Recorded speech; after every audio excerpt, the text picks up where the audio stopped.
नमस्कार। साप्ताहिक कार्यक्रम उपासना में आपके साथ मैं हूं भारती उत्कर्ष जैन। उपासना यानी धर्म, आध्यात्म और भक्ति की ओर जाने का एक रास्ता। इस रास्ते पर चलते हुए हम अपने आराध्य देव की आराधना करते हुए उन तक पहुंच सकते हैं, उन्हें पा सकते हैं। देश में शायद ही कोई दिन ऐसा होता है जब किसी न किसी धर्म का कोई उत्सव न मनाया जा रहा हो, लेकिन रोजाना की खबरों में ये खबरें कहीं खो सी जाती हैं। इसीलिए A1 टीवी आपके लिए लेकर आता है उपासना, जिसमें हम आपको दिखाते हैं देश प्रदेश की कुछ चुनिंदा धार्मिक खबरें, जिनमें बहती है आस्था और आराधना की लहरें।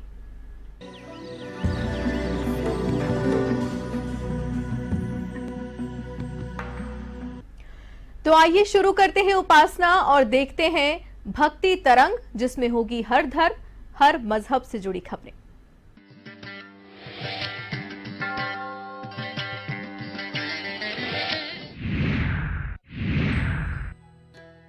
प्रधानमंत्री नरेंद्र मोदी ने यूपी के संभल श्री कल्की धाम का शिलान्यास किया।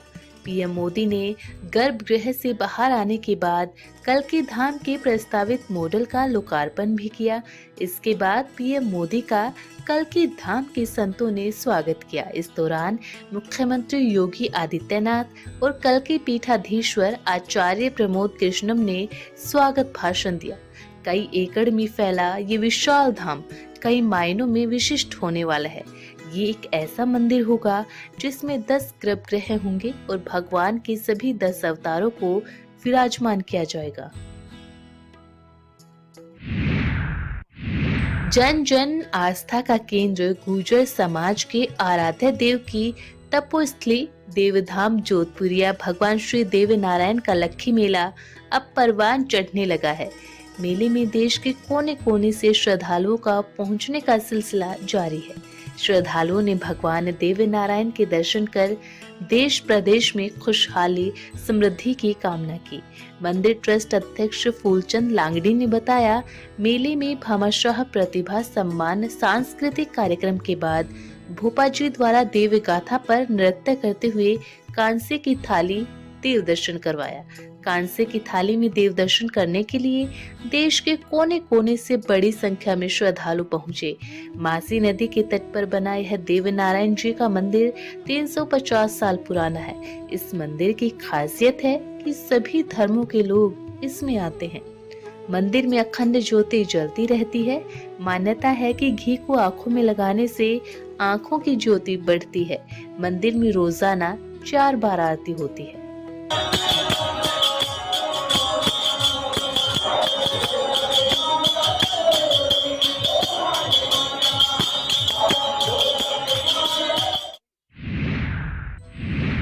राजसमंद जिले के मोही गांव में तुलसी विवाह के आयोजन को लेकर तेली समाज के 4 भुजा नाथ मंदिर से ठाकुर जी की भव्य शोभा यात्रा निकाली गई।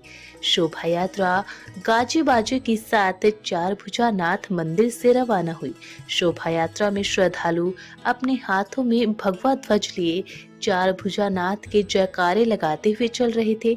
वहीं इस भव्य शोभा यात्रा में ठाकुर जी को बग्घी में विराजित किया गया। वहीं शोभा यात्रा में विभिन्न प्रकार की झांकियां भी सजाई गई। गाजे बाजे और डीजे के साथ निकली शोभा यात्रा में भक्त थिरकते हुए चल रहे थे। ग्रामीणों ने जगह जगह पुष्प वर्षा कर ठाकुर जी का स्वागत किया। शोभा यात्रा गांव के प्रमुख मार्ग से होते हुए स्कूल परिसर तक पहुंची, जहां तुलसी विवाह समारोह हुआ। वहीं समाज के सदस्यों ने जोरदार आतिशबाजी कर ठाकुर जी का स्वागत किया। प्रभु श्री 4 भुजा नाथ के जयकारे से माहौल पूरी तरह धर्ममय हो गया। वहीं पंडित राधेश्याम वैष्णव ने ठाकुर जी को विशेष श्रृंगार कराकर आरती की। शोभा यात्रा में मोही समेत आसपास के गांव से सैकड़ों की तादाद में भक्तगणों ने शिरकत की।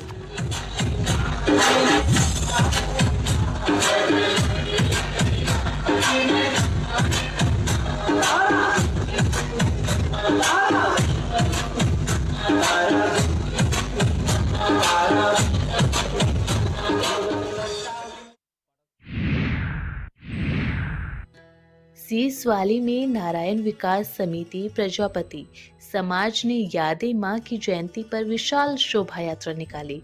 यात्रा कुम्हारिया महाराज की कुटिया से बैंड बाजा डीजे साउंड के साथ रवाना होकर मुख्य मार्गों से होती हुई वापस कुम्हारिया महाराज कुटिया पर जाकर संपन्न हुई।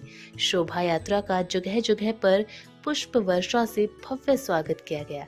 शोभा यात्रा में राधा कृष्ण, श्री राम दरबार, शंकर पार्वती, यादें मां, भारत माता समेत कई झांकियां शामिल रही।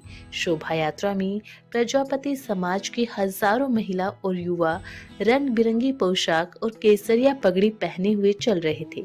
शोभा यात्रा के स्वागत में जगह जगह पर स्वागत द्वार बनाए गए। बस स्टैंड, प्रताप चौक पर नव उत्सव आयोजन समिति ने शोभा यात्रा का पुष्प वर्षा से भव्य स्वागत किया।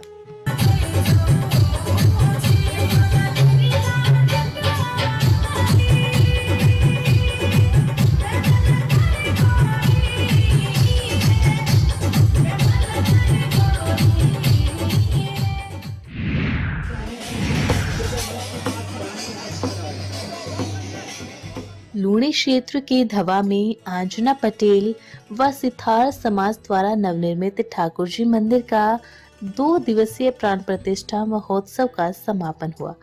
पंडित दुष्यंत दवे ने बताया, ठाकुर जी मंदिर से कलश यात्रा निकाली। गाजे बाजे से निकली इस यात्रा में आकर्षक झांकी सजाई गई। एक पालकी में भगवान राधा कृष्ण की प्रतिमा को विराजित किया तो दूसरी पालकी में नवनिर्मित मंदिर के शिखर पर चढ़ाए जाने वाले कलश रखे गए। यात्रा में अनेक बालिकाओं ने कलश धारण किया। कलश यात्रा गांव के मुख्य मार्गों से होते हुए मंदिर पर जाकर समाप्त हुई। जयपुर के गोपालपुरा बाईपास रोड पर स्थित मंगल विहार कॉलोनी में श्री आदिनाथ दिगंबर जैन मंदिर में 5 दिवसीय पंच कल्याणक महोत्सव की शुरुआत भव्य तरीके से की गई। 20 फरवरी से शुरू हुआ ये महोत्सव 25 फरवरी तक चलेगा। इस महोत्सव में मंदिर को आकर्षक रूप से सजाया गया है। आचार्य चैत्य सागर जी महाराज के पावन सानिध्य में होने वाले पंच कल्याणक प्राण प्रतिष्ठा महोत्सव में अन्य मंदिरों से आई 40 से अधिक मूर्तियों की भी प्राण प्रतिष्ठा होगी। इस महोत्सव के लिए क्षेत्र में खासा उत्साह दिखाई दिया। महोत्सव में घट यात्रा, झंडारोहण, मंडल विधान की पूजा और रात्रि में सांस्कृतिक कार्यक्रम आकर्षण का केंद्र होंगे। आंतरिक क्रिया आदर्श पंच कल्याणक महामहोत्सव का आयोजन किया जा रहा है। डॉक्टर आनंद प्रकाश जी प्रतिष्ठाचार्य जो हमारे बीच में कलकत्ता से पधारे हैं, उनके सानिध्य में होगा कार्यक्रम। उसके बाद ध्वजारोहण होगा और मंडप उद्घाटन आदि के कार्यक्रम के बाद में हम आचार्य श्री चैत्य सागर जी महाराज का उद्बोधन होगा और उसके बाद में शाम को सांस्कृतिक कार्यक्रम एवं महाआरती वगैरह का कार्यक्रम रखा गया है।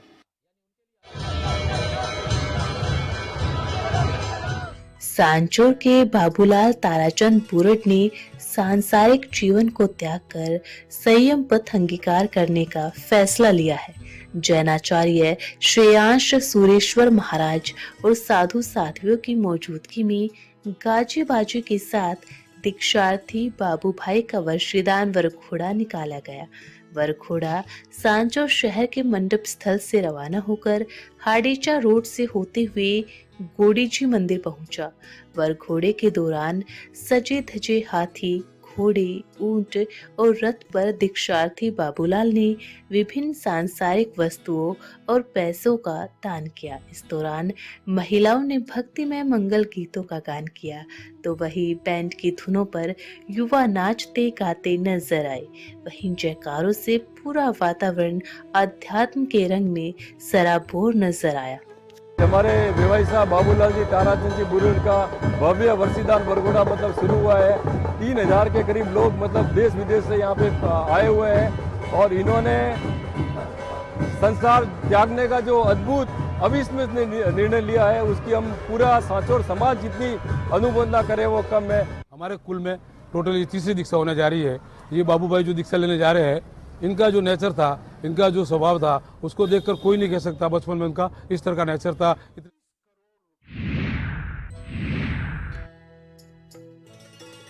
श्री श्री कृष्ण बलराम मंदिर अक्षय पात्र में नित्यानंद त्रयोदशी का भव्य आयोजन हुआ। गौड़ीय वैष्णव संप्रदाय में माघ मास की त्रयोदशी को श्री नित्यानंद महाप्रभु के आविर्भाव दिवस के रूप में मनाया जाता है। इस अवसर पर मंदिर में हजारों भक्तों की चहल पहल रही। दिन भर भक्तों ने भगवान के पवित्र नाम का जाप करते हुए कीर्तन पर नृत्य किया और भक्ति रस धारा का आनंद लिया। नित्यानंद त्रयोदशी पर श्री श्री कृष्ण बलराम का फूलों से विशेष श्रृंगार किया गया, जिसे देखकर भक्त भाव विभोर हो उठे। हरे कृष्ण कल्चर सेंटर के सुधर्मा हॉल में श्री श्री गौर निताई के विशेष पालकी उत्सव का आयोजन हुआ। इसके बाद गौर निताई के विग्रह का पंचगव्य 21 फलों के रस, औषधियों और पुष्पों से महाभिषेक हुआ। अभिषेक के समय पूरे मंदिर का वातावरण वैदिक मंत्रोच्चारण से गूंज उठा। इस अवसर पर मंदिर में विशेष तुलसी पूजन किया गया, साथ ही भगवान को 56 भोग लगाया गया। प्रभु नित्यानंद के प्राकट्य अवसर पर मंदिर के अध्यक्ष श्री अमितासन दास ने भक्तों को हार्दिक शुभकामनाएं दी और साथ ही धन्यवाद किया। चैतन्य महाप्रभु नित्यानंद प्रभु का अभिषेक, और यहाँ का अभिषेक बहुत मशहूर है क्योंकि आप देखेंगे कि इस अभिषेक में ना केवल पंचगव्य जिससे जनरली लोग अभिषेक करते हैं, दूध, दही, घी, लेकिन इसके अलावा आप देखेंगे अलग अलग फ्रूट जूसेस, अलग अलग पुष्पों से पुष्पवृत्ति करके भगवान का अभिषेक किया जाएगा। और अगर आप देखेंगे इस जब अभिषेक के दौरान में बहुत सारे मंत्रों का उच्चारण होगा और बहुत सारे भजन और कीर्तन भी गाए जाएंगे।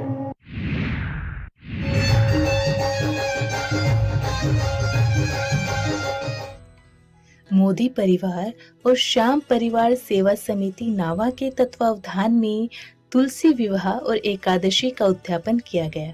इस अवसर पर विशाल श्याम भजन संध्या का भी आयोजन हुआ। समिति संस्थापक गौतम खंडेलवाल ने जानकारी देते हुए बताया कि भजन संध्या में सुप्रसिद्ध ख्याति प्राप्त कलाकारों ने श्याम बाबा के भजनों की प्रस्तुतियां दी। सर्वप्रथम गौतम खंडेलवाल ने गणेश वंदना के साथ भजन संध्या का शुभारंभ किया। शीश के दानी लखदातार का स्वर्ण महल की तर्ज पर पंडाल सजाया गया और 56 भोग का प्रसाद सजाया। इस दौरान भक्तों ने बाबा श्याम के दरबार में जमकर पुष्प और इत्र वर्षा की।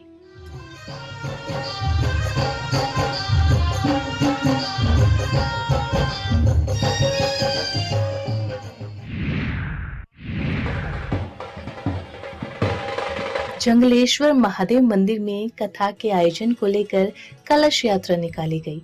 यात्रा शिव मंदिर कांतिनगर से रवाना होकर श्री जंगलेश्वर महादेव मंदिर तक पहुंची। कलश यात्रा में महिलाएं लाल चुनरी में दिखी। कलश यात्रा शाही लवाजमे के साथ निकाली गई। भागवत कथा का कार्यक्रम राधा रमन परिवार द्वारा जंगलेश्वर महादेव बनी पार्क में किया जाएगा।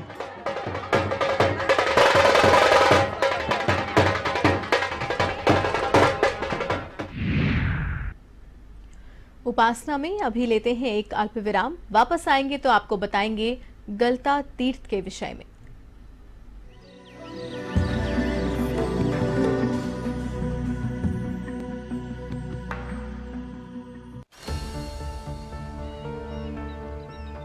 जो बनकर मेरा हमसफर आएगा, सिर्फ उसी को फर्क नजर आएगा।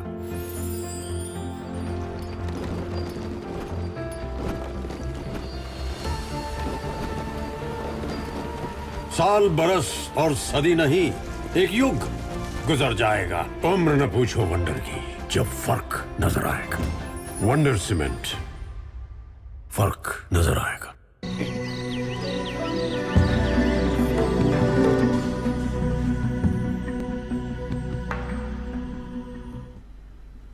ब्रेक के बाद आपका स्वागत है। आध्यात्म की इस दुनिया में ऐसे अनेकों मंदिर हैं जिनमें से कुछ अपनी वास्तुकला के लिए जाने जाते हैं तो कुछ अपने प्राचीनतम इतिहास के लिए।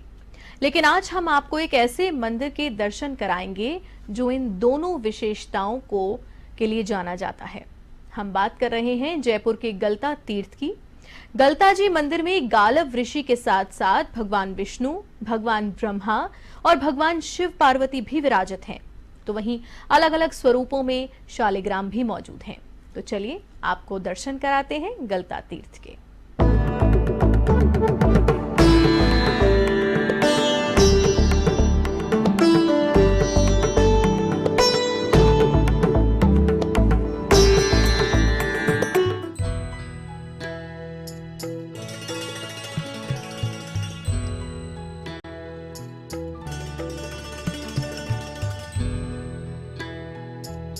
भारत का एक ऐसा राज्य जो अपनी शौर्यता और सांस्कृतिक धरोहर के लिए जाना जाता है। अपनी विरासत, खान पान और पहनावे के लिए पूरी दुनिया में प्रसिद्ध है। हम बात कर रहे हैं राजस्थान की। राजस्थान में सांस्कृतिक धरोहर जो अपने आप में इतिहास को समेटे हुए है, साथ ही ये देवी देवताओं और साधु संतों की तपोभूमि भी रहा है। यहाँ के मंदिर अपनी विशेष शैली और मान्यताओं के कारण देश ही नहीं बल्कि पूरी दुनिया में प्रसिद्ध हैं, जिसमें लोगों की गहरी आस्था है। एक ऐसा ही तीर्थस्थल गलता जी है जो कि अरावली की पहाड़ियों के बीचों बीच बसा हुआ है, जो गालव ऋषि की तपोस्थली के रूप में प्रसिद्ध है।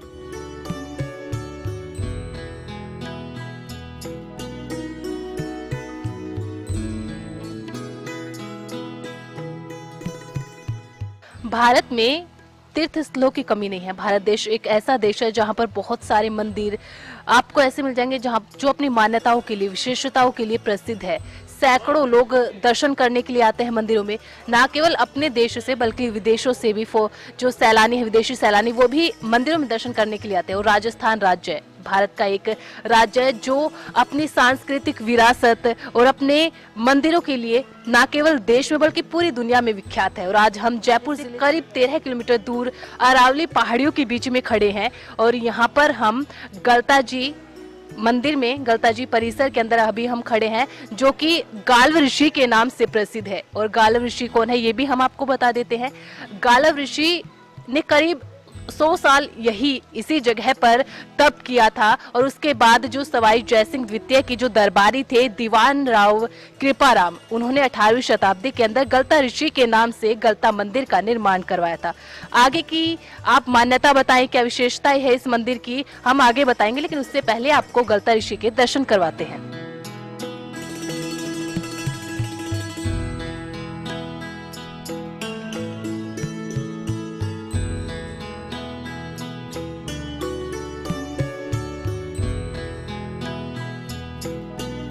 ये तीर्थ अपनी प्राकृतिक छटा और धार्मिक मान्यताओं के कारण श्रद्धालुओं की आस्था का केंद्र है। जयपुर शहर से 10 किलोमीटर दूर गलता जी का ये मंदिर गालव ऋषि को समर्पित है। गालव ऋषि ने करीब 100 वर्षों तक इस जगह पर तपस्या की थी। गालव ऋषि की तपस्या से प्रसन्न होकर देवताओं ने प्रकट होकर प्रचुर मात्रा में पानी के साथ पूजा की जगह का आशीर्वाद दिया।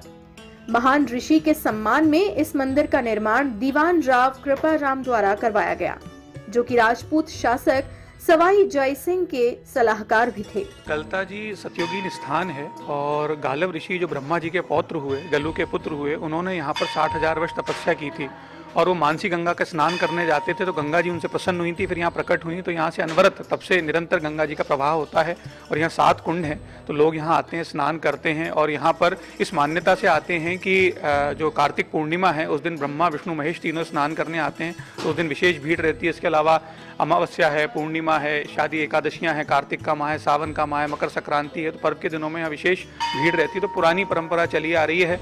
तो पूर्व से तो ये गलता तीर्थ के रूप में प्रख्यात रहा और ये कहना भी अतिशयोक्ति नहीं होगी कि अरावली जो है विश्व की सबसे पुरानी पर्वत श्रृंखलाओं में है, तो ये स्थान बहुत प्राचीन है।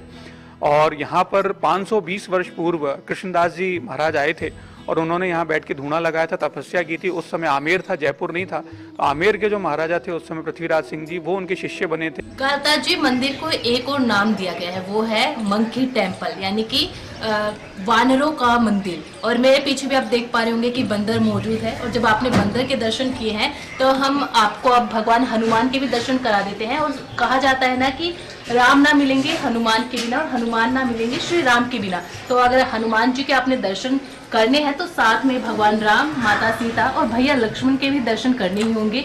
तो हम आपको भगवान हनुमान जी के भी दर्शन करवा देते हैं और साथ साथ में माता सीता, भगवान राम और भैया लक्ष्मण के भी दर्शन करवाते हैं।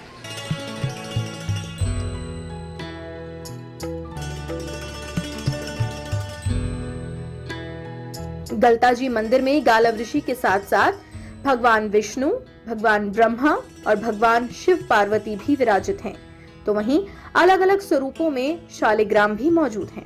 गलता जी मंदिर में भगवान हनुमान, भगवान राम, भगवान कृष्ण का मंदिर भी है। भगवान हनुमान के एक नहीं 2 मंदिर परिसर में मौजूद हैं। बंदर भी बड़ी संख्या में देखे जाते हैं, इसीलिए इस मंदिर को मंकी टेम्पल भी कहा जाता है। इसके अलावा मंदिर परिसर में प्राकृतिक पानी का झरना और 7 पवित्र कुंड भी हैं। शुद्ध पानी की एक वसंत गोमुख से अविरल बहती है और ये पानी 7 कुंडों में जाता है। इन कुंडों के बीच गलता जी का कुंड सबसे पवित्रतम है, जो कभी भी सूखता नहीं है। इस कुंड के पानी को बहुत ही पवित्र माना गया है, तभी तो त्योहारों पर यहाँ भक्तों का तांता लगा रहता है।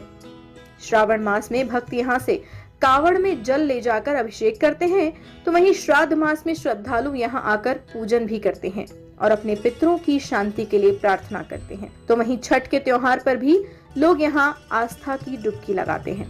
उत्तर भारत में वैष्णव परंपरा की जो प्रधान गद्दी बनी वो गलता जी रामानुज वैष्णव परंपरा से चल करके यहाँ स्थापित हुई और हरि कृष्णदास जी महाराज जो अपने समय के महान तपोनिष्ठ योगी पुरुष रहे हैं, वो उन्होंने इसको स्थापित किया और वैष्णव परंपरा को यहाँ से ही पूरे भारतवर्ष के राजाओं को उन परंपराओं से जोड़ करके उनको उस अपने चमत्कारों से प्रभावित करके उनको वैष्णव परंपरा में लाने की कोशिश की, क्योंकि इसके पहले जितनी पद्धतियाँ थी वो शाक्त थी, उसमें शक्ति की उपासनाएं होती थी, उसमें कई तरह की बलि वगैरह होती थी, जिनको लेकर के उनका ये ध्येय था कि वो इस तरह की हिंसाएं बंद हों और उसके दृष्टिकोण से उन्होंने इसकी स्थापना की।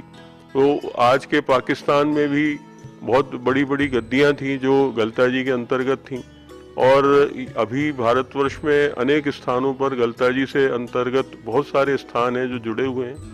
पूरे भारतवर्ष की जितनी व्यवस्थाएं उस समय थीं उनमें बहुत बड़ा योगदान गलता जी का चलता रहा है और यहाँ राम भक्ति की प्रथम जो स्थान कहें उसको केंद्र कहें, हम जो जितना भी अध्ययन किया है हमने, उसमें हमने देखा कि ये सारा जो कुछ था वो गलता जी से प्रारंभ हुआ और उसके बाद में जितने स्थान बने वो गलता जी के उपरांत ही बने।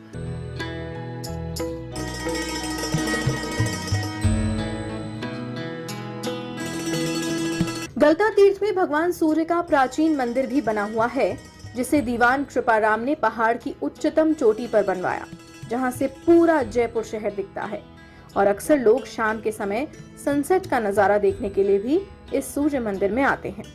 जैसे पहाड़ी से नीचे उतरते हैं, एक स्तंभ दिखाई देता है जो तिरुपति बालाजी मंदिर का स्मरण कराता है।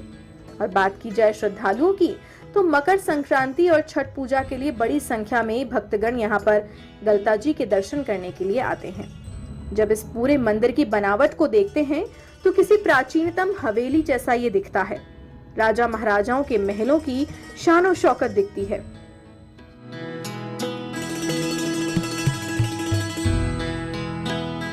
तो हमने आपको गालव ऋषि भगवान के दर्शन करवाए। अब मंदिर में क्या कुछ खास है वो भी हम आपको बता देते हैं।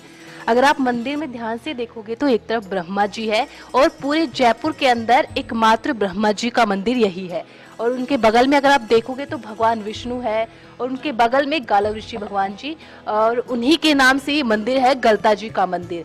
और गालव ऋषि भगवान के अगर बगल में आप देखोगे तो शिव पार्वती जो मैया है उनकी वहाँ पर प्रतिमा है और उनके नीचे अगर आप जस्ट देखोगे तो जिनको हम सुख हरता दुख हरता कहते हैं, रिद्धि सिद्धि कहते हैं और कोई भी शुभ कार्य करने से पहले उनकी पूजा करते हैं वो है गणपति बप्पा।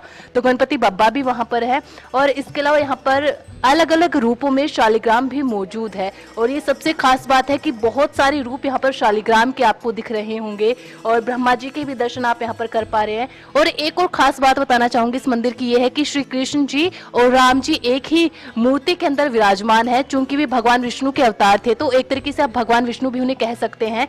और उनके बगल में ही गालव ऋषि भगवान के आप दर्शन कर पा रहे हैं, उनके बगल में शिव पार्वती। तो यहाँ पर आप सारे भगवानों के दर्शन एक ही मंदिर के अंदर आप कर पा रहे हैं। तो ये सबसे खास बात इस मंदिर की है।